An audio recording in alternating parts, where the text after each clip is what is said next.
Julian Cincotta, the chef and co-owner of Butter Sydney. We started Butter back in 2016. It was all our loves, like music, food, booze, Dirty Bird, high-end champagne, where street meets luxury. We are very culture-driven and very community-driven. We want to be here for the people, sharing through food, conversing, ideas, storytelling, everything. It all works magically. When we started looking at waste, I actually saw the red bin and the yellow bin going to one truck. Now look, my initial thought was, why am I paying less for a yellow and more for a red when it's going into one?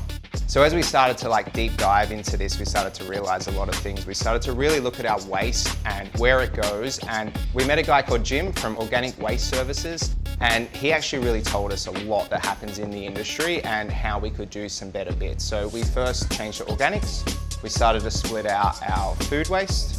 So it didn't go to landfill. Any organic matter going to landfill is going to let off double the methane and CO2 gases that there is. So that was the first and foremost part. Then we started to see this glutton of waste of plastic that was going into the co-mingle bin. Now we try to use our large format buckets for sauces, things like that, but in a food service industry, these containers don't get recycled. And that was how we started talking to Unilever about their products and their sustainability. And as we started to go down these rabbit holes, meet all these people, it really took our journey even further. I know where my chicken comes from. I know where my suppliers are. No one's really looked at the other gamut of what goes out and waste. So that's where we really started on what leaves our venue was our start to minimising waste and looking at this sustainability as a whole. Our environmental impact from minimising waste is that we have a high percentage diverted from landfill. I think we're about 95%. It's all about clean waste streams. Food waste was the lowest hanging fruit that we started with, and I felt the easiest one to do. Prep waste, plate waste, spoilage.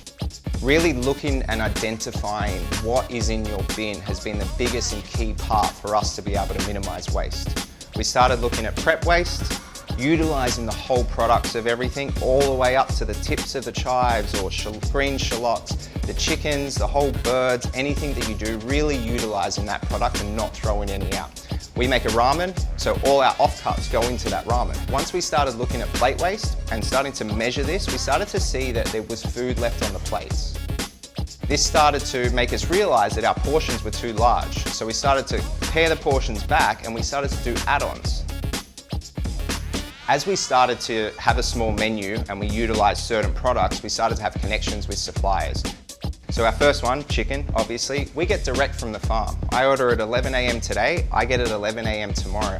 Getting this quality product is also adding shelf life to it because it's coming direct, it's not sitting in a factory, it's not getting cryovac, and I also don't have any waste. The chicken comes in a crate instead of a box, a bag, or plastic cryovac that goes in the bin.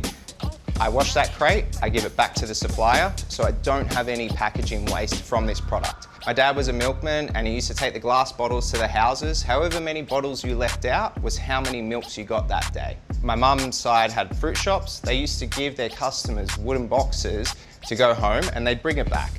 This minimising of food waste and sustainability has been around before. It's just how we do it in this fast-paced, on-demand, technological world. We do a lot of Uber Eats, so there's a lot of waste that actually leaves our venue that we're not accountable for. So we were like, well, let's kind of go back to old ways and let's make like a reusable food container, considering all the food that leaves our venue. So we started a pilot called the Future Packaging Project, and our company is Betizen, which is Better Citizen, to eliminate linear packaging. We've started from our venue here at Butter, with our venues close to us, Tio's and Hollywood, where we serve food to customers via a QR there. The customer gets to choose on their meal if they want single use or if they want reusable, giving them a choice. We actually had a 50% uptake, and that was without any marketing, any messages, they just chose it. Then we started looking at our products that come in, a little 1 litre bottle or a 10 kilo bottle, what can be recycled, where the waste actually goes, what suppliers have an ethos as well. We also actually do commercial return and earn. So instead of having to pay for a mixed recycling pickup that has to go get sorted, this goes straight direct to the clean waste stream, having glass bottles, aluminium cans going direct to the factories that do recycle them. We get asked the question all the time, why are we doing this? I guess as a chef, we're creative, critical thinking, like we have a problem and we love to solve it. We do have to understand our impact that we have through food. Everyone has to eat. We do have a lot of waste that comes in, and trying to minimise that is our duty, I really feel. Some positive changes we've had on going on this journey and minimising food waste has actually been monetary value. We've been saving money on our bins from having less go in it. Splitting up our organics waste was actually one of the biggest ones. All that weight not going to landfill, cheaper bin rates. Looking at our products from small 1 litre formats to 10 litre formats is also a cost saving. The diversion from landfill has been a huge one.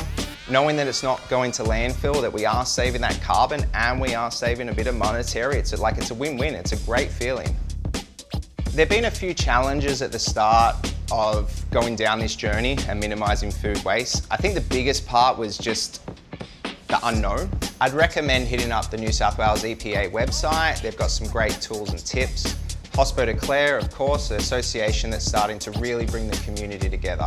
There's other avenues like technology. Restoke is a platform that we use for ordering, inventory, stock management, connecting to our POS. Really gives you a clear picture of what you have, what's selling, what's not, and be able to give you the data that you need to make decisions. Also, there's initiatives from the government like Bin Trim, which actually gets some people to come in to help you split this waste up, start to analyse your products, start to give you the information that you need. Talking, conversing, just having chats with suppliers, people that are on that same journey has made it so much easier. The hospitality industry doesn't really know how big their voice is. These starts of conversations can really make change. You might think it's nothing, but a lot of people together can make a huge impact.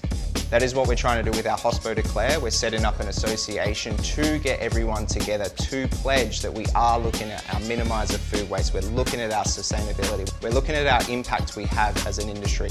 We've started to talk to local councils, talk to governments, talk to the industry. I love getting that information, filtering out misinformation and giving information to the industry as a whole. I really believe collectively we can do this. There are going to be followers, there are going to be leaders, there's going to be people that care, people that don't care, but just doing it from within is going to be the biggest change we can make.